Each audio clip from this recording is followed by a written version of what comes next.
სამი საავტომობილო რჩევა, რომელიც აუცილებლად უნდა გაითვალისწინო. პირველი, ავტომობილები როგორც წესი ზეცვლით ხოლმე ძრავში გარბენის მიხედვით. ანუ 10000 კილომეტრამდე როგორც წესია ხოლმე და რეკომენდებული. თუმცა ეს ხშირ შემთხვევაში შეცდომა. ახლა ვაგრძნით რატომ? აი ასეთ მდგომარეობაში ზეთის შენახვა შესაძლებელია 5 წლის განმავლობაში. თუმცა, როგორც კი ჩვენ შეფუთვას გავხსნით და ზეთს მოვათავსებთ ძრავში, ამის შემდეგ ჩვენ გვაქვს უკვე მხოლოდ 12 თვე.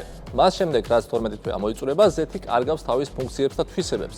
ამიტომ გასათვალისწინებელია, რომ არ აქვს მნიშვნელობა თქვენ 10000 გაიარეთ, 5000, თუ ერთი წელი ძრავში ზეთი არის მოთავსებული, აუცილებელია რომ შეიცვალოს. თუ Mercedes-ის მარკის ავტომობილი ხავთ, მაშინ გეზმოტორში დაგვხვდებათ მეგვინის ძრავის ზეთები 15%-იანი ფასდაკლებით. რა თქმა უნდა, Mercedes-Benz-ის ოფიციალური დაშვებით. მეორე, აუცილებლად მივახციოთ უცნაურ ხმებს თქვენს ავტომობილში ყურადღება.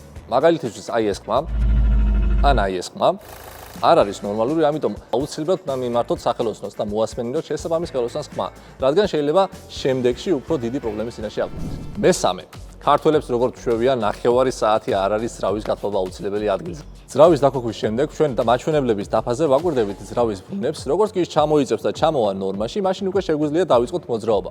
თუმცა ამ დროს უნდა გავითვალისწინოთ ის, რომ ბოლომდე არ არის ყველა დეტალი გაცხელებული ნორმაში მოსული ტემპერატურა და შესაბამისად არ არის აუცილებელი რომ მაქსიმალურ დატვირთვებზე გავიყვანოთ ძრავი. ვიმოძრავოთ დაბალი ბრუნებით და 10-15 წუთის შემდეგ უკვე შეძლებთ თქვენი ძრავის სრული პოტენციალის გამოყენებას. Mercedes-ის პატრონებს კი არ დაგავიწყდეთ ფასდაკლება მეგვინის ზეთებზე 20 თებერვლის ჩათვლით. ჩვენ კი შევხვდებით შემდეგ ვიდეოში. დროებით.